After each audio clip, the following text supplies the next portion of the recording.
Darren, thank you so much for joining us on Social Impact Power Chats. I couldn't tell you how delighted I am to have you. So really appreciate you being here.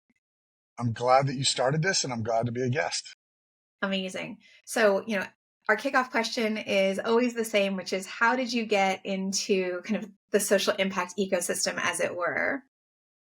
Uh, I think I've been a novice at it for most of my career. I've always been drawn to using resources for good. So whether I was practicing bankruptcy law or working at a Fortune 10 company, I was doing my job, but I was always trying to find ways for us to do more.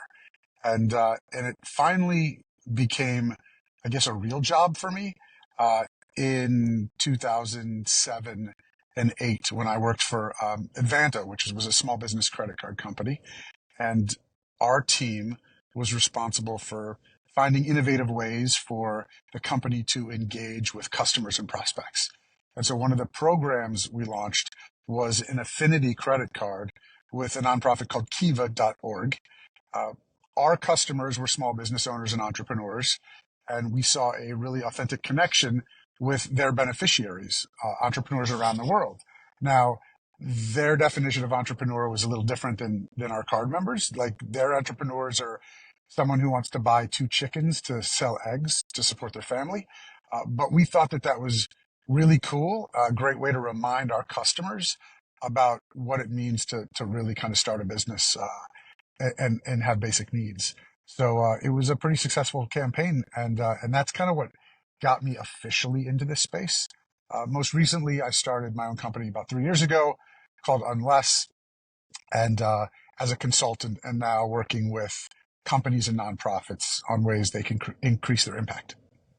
And, one of the things that I love about what you do always, but specifically with Unless, is you are a, get it done, proof is in the pudding kind of person. You're really trying and successfully building, sticky impact, especially in your local community. You're like an evangelist for Philadelphia, and it's always fun to see kind of all of the things that you help bring together. So amazing work and inspirational work.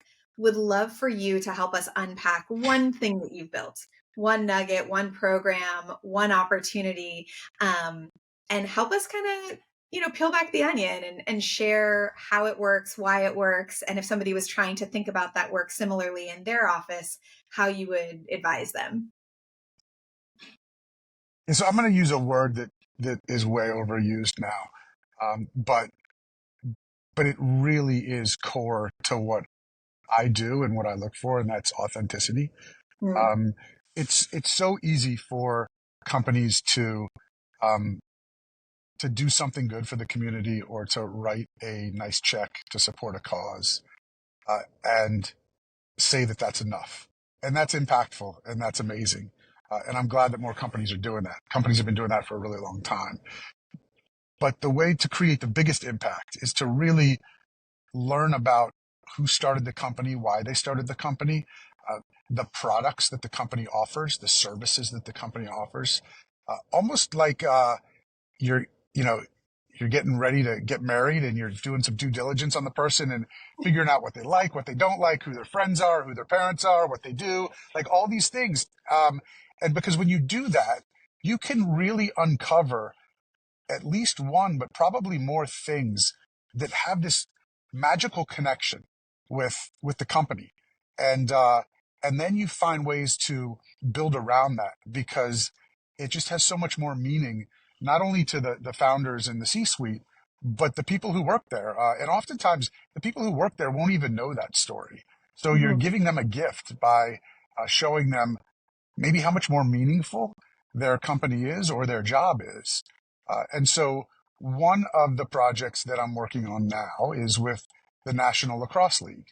Uh, I did not know this going into this project, but lacrosse was a sport that was created about 1,000 years ago uh, by the indigenous community.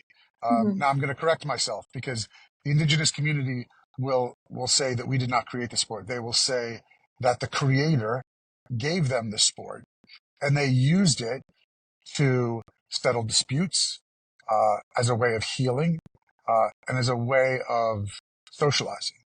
And so that has opened up a huge opportunity for the lacrosse league to learn about its heritage and to educate fans not only about the really cool and meaningful story about the origins of the game, but also use it as a way to educate the fans about the other contributions and history and struggles that Native populations have in this country. And so it's been just as rewarding and eye-opening and fulfilling for me to learn these things because as as a white suburban kid, uh, after Thanksgiving in the Trail of Tears, that's kind of all I got, and that's a incomplete picture, and a really kind of unjust picture.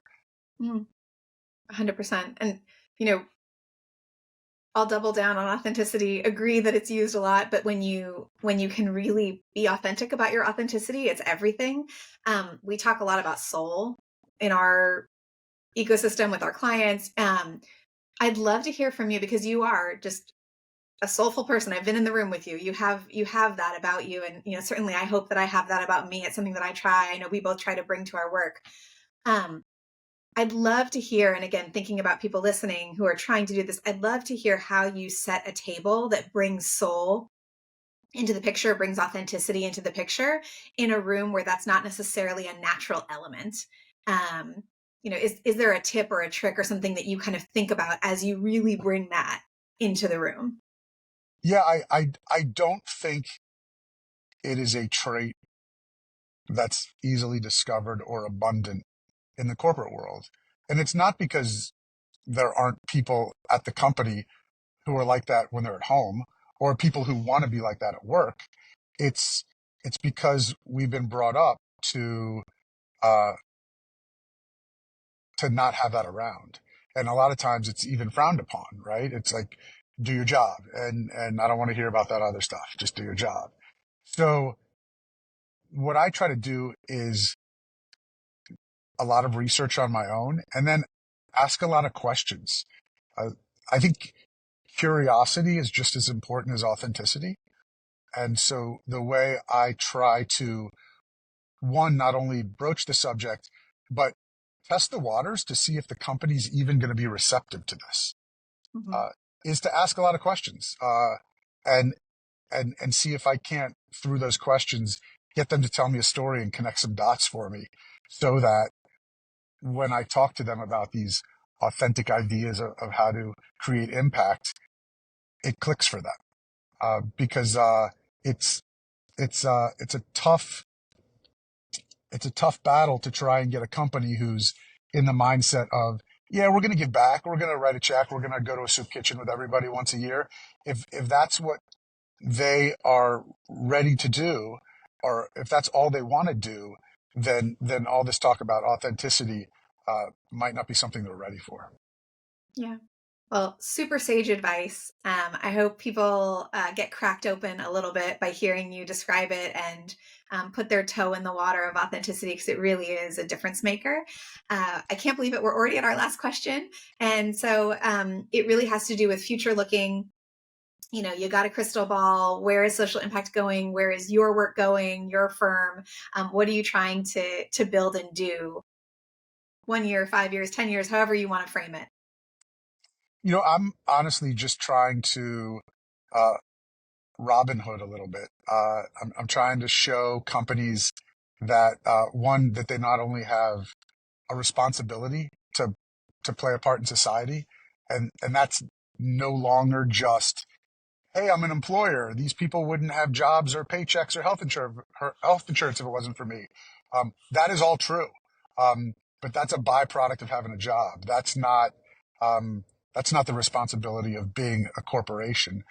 As a former lawyer, I get a little extra hung up on this whole notion that corporations are people and they have all these extra rights that maybe they shouldn't have. But if they're going to have those rights, then I want them to be people in society and be good people in society. Don't just take the due process stuff engage with the other stuff too.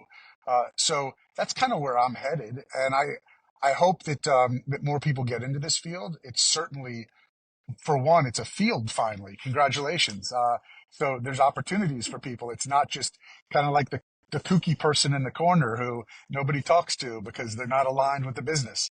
Uh, so that's really good. And I guess the battle's going to be is for the people who are going into this field, which will probably get pretty crowded because it's a really great place to be, is to really figure out what they're going to bring to this, what's going to make them unique, and what's going to make them authentic. Because if companies want to go down this route of really embracing CSR, um, they're going to be looking for people who really can take them to the next level, and they're going to see through the people who might be trying to just fake it because it's a fun job. So I would say that if authenticity is good for the company, it's extra good for folks like us who are trying to do the job for them. 100%. Well, thank you for being so authentic and, just a really great purpose person. If people aren't already following you on LinkedIn, I recommend they do. It always brings a smile whenever I read a post of yours, and just appreciate all that you're bringing to the world. So thank you for you, and thank you for being here on Social Impact Power Chats. Thanks, Emily. This was fun, and I'm really proud that that you're kicking this off.